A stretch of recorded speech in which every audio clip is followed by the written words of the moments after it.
we're going to install a Piranha. What I'm pointing out here is the model number, and what we're going to do is we're going to put a 500 MCM and a 350 MCM into the center two taps of the Piranha.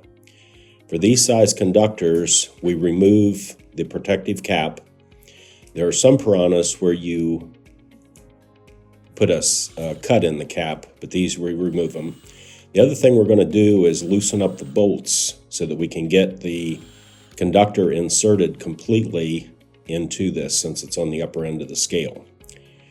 What I'm doing next is marking 4.5 inches to make sure we get the proper insertion. You want to make sure that the conductor goes all the way into the bottom of the Piranha, and if it would happen to hit on one of the bolts, you'll be able to tell that by the silver mark that's at 4.5 inches.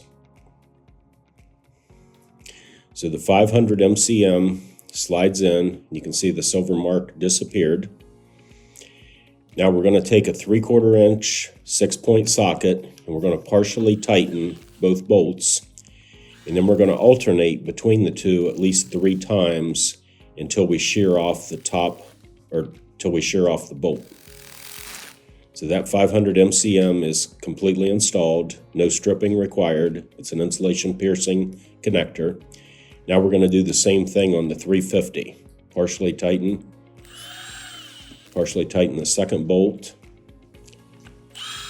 Another turn on the first bolt, another turn on the second bolt.